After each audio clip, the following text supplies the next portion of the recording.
আপনারা দেখছেন MN online YouTube channel. আজকে আধার কার্ড যে আপডেট বাধ্যতামূলক রয়েছে, তো আপডেট করতে হবে এবং কাদেরকে করতে হবে না। তো চলুন আজকের এই ভিডিওর মাধ্যমে আপনাদেরকে শেয়ার করব। তো আপনাদের আধার কার্ড লগ ইন করে দুটো আধার কার্ড লগ ইন করে দেখাবো যে যাদের আপডেট রয়েছে বা রিসেন্টলি যারা আপডেট করেছেন বা যাদের আপডেট করতে হবে, তো সমস্ত কিছু কিন্তু এই ভিডিওর মাধ্যমে আপনাদেরকে শেয়ার করব। তো চলুন আগে আধার কার্ড কিন্তু লগ ইন করে আপনাদেরকে আপডেটটা দেখাবো কিভাবে আপডেট করবেন, আর যাদের আপডেট করা রয়েছে কিভাবে দেখতে আপনারা কিন্তু আপডেট করতে হবে না যে আধার কার্ডটি, সেটাও আপনাদেরকে শেয়ার করব। তো চলুন ক্রোম ওয়েবসাইটে আপনাকে ওপেন করতে হবে। ক্রোম ওয়েবসাইটে ওপেন করবেন মাই আধার লগ ইন। তো এই ফার্স্ট ওয়েবসাইটটা কিন্তু লগ ইন করবেন। লগ ইন করার পরে এরকম একটি ইন্টারফেস শো করবে। তো এখানে ডান পাশে দেখুন লগ ইন অপশানে ক্লিক করবেন।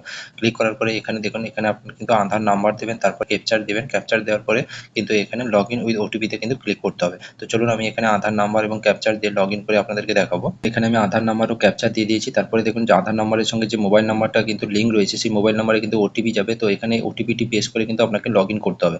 দেখুন ওটিপি দিয়ে লগ ইন করার পরে কিন্তু এরকম একটি ইন্টারফেস আপনাদের কাছে শো করবে। তো ডান পাশে দেখুন এখানে কিন্তু আপডেট যে ডকুমেন্টস রয়েছে, এখানে আপনাকে ক্লিক করতে হবে। ক্লিক করার পরে দেখুন এরকম একটি ইন্টারফেস শো, ডান পাশে ভেরিফাই ডেমোগ্রাফিক ডিটেলসে ক্লিক করতে হবে। ক্লিক করার পরে এখানে নেক্সট করবে। নেক্সট করার পর দেখুন নেক্সট যেটা ইন্টারফেস আপনাদের কাছে শো করবে, সেটা আপনাদেরকে দেখাচ্ছি। দেখুন এরকম একটি ইন্টারফেস শো করবে। এখানে দেখুন এখানে যে এগ্রি অপশনটি রয়েছে, আই এগ্রিতে ক্লিক করে নেক্সট করতে হবে। নেক্সট করলে দেখুন এরকম একটি ইন্টারফেস আপনাদের কাছে শো করবে। যে ইন্টারফেসে এখানে দেখুন ডকুমেন্টস দিতে বলবে। যে ডকুমেন্টসগুলো দেখুন এখানে কিন্তু ব্যাংক পাসবুক রয়েছে, ভোটার কার্ড রয়েছে, তারপরে এখানে দেখুন এখানে আপনার যে কিষাণ পাসবুক রয়েছে, তারপরে এখানে ড্রাইভিং লাইসেন্স দিতে পারবেন এবং এসসি সার্টিফিকেট থাকলে সেটাও আপনি আপডেট করতে পারবেন, এবং যদি আপনার মাধ্যমিকের মার্কশিট থাকে সেটাও আপলোড করতে পারবেন। তো এখানে দেখুন যে কোনো একটা কিন্তু আপনাকে এখানে আপলোড করতে হবে।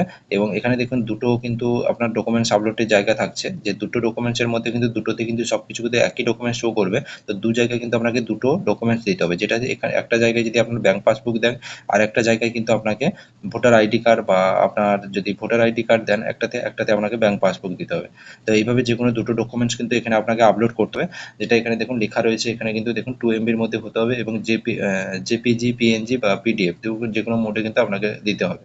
এখানে দেখুন, এখানে কিন্তু আপনার দেখুন ডান পাশে যে অ্যারো চিহ্নটি রয়েছে, এখানে ক্লিক করবেন। ক্লিক করার পরে এখানে যে কোনো একটি ডকুমেন্টস আপনার সিলেক্ট করে অ্যাকসেপ্টে ক্লিক করবেন। ক্লিক করার পরে এখানে সেই সিলেক্টেড ডকুমেন্টসে ক্লিক করতে হবে। ক্লিক করে এখান থেকে আপনাকে কিন্তু ডকুমেন্টস নিতে হবে, নিয়ে এখানে কিন্তু আপনাকে আপলোড করতে হবে। এইভাবে কিন্তু দুটোতে করার পরে এখানে আই এগ্রিতে ক্লিক করে নেক্সট করতে হবে। নেক্সট করলে কিন্তু আপনার এই সাবমিট কিন্তু হয়ে যাবে এবং ডকুমেন্টস কিন্তু ভেরিফাই হয়ে যাবে। এসব আধার কার্ডের ক্ষেত্রে ডকুমেন্টস আপডেট করতে হবে না। দেখুন এখানে কিন্তু আলাদা একটি আমি আধার কার্ড লগ ইন করেছি। এখানে দেখুন আপনারা যদি কল ডাউন করে দেখেন, এখানে কিন্তু দেখুন আধার কার্ড আপডেটের যে ডেমোগ্রাফিক আপডেট যেটা রয়েছে, ডকুমেন্টস আপডেট, তো সেই অপশানটি কিন্তু এখানে দেখুন দেখতে পাবে না, কারণ এটা কিন্তু রিসেন্টলি আপডেট হয়েছে। তাই এখানে যে ডেমোগ্রাফিক আপডেট, যেটা আমি আগের আধার কার্ড যেটা লগ ইন করে আপনাদেরকে দেখালাম বা আপডেট করে দেখালাম ডকুমেন্টস কীভাবে আপডেট করবেন, তো এক্ষেত্রে এখানে কিন্তু সেই আপডেটের অপশান কিন্তু শো করছে না। সেক্ষেত্রে ডান পাশে দেখুন আপডেট হিস্ট্রিতে ক্লিক করেছি।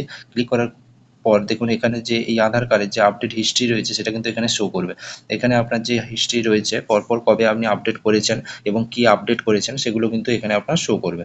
তো তাহলে এখানে কিন্তু যে আধার কার্ডগুলোতে কিন্তু ওই ডেমোগ্রাফিক আপডেট, ডকুমেন্টস আপডেটের যে অপশান যদি না শো করে, সেক্ষেত্রে কিন্তু আপনার যে আপডেট হিস্ট্রি রয়েছে ওখান থেকে চেক করে নেবেন যে আপনার কবে আপডেট করেছেন এবং কি আপডেট করেছেন, সেটা কিন্তু শো করবে। সেক্ষেত্রে সেই আধার কার্ডের ক্ষেত্রে কিন্তু কোনো ডকুমেন্টস আপডেট করতে হবে না।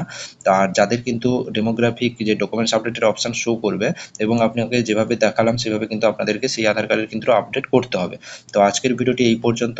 চ্যানেলটি অবশ্যই সাবস্ক্রাইব করে পাশে বেল আইকন প্রেস করে রাখবেন পরবর্তী এইরকম ইনফরমেটিভ ভিডিও পাওয়ার জন্য।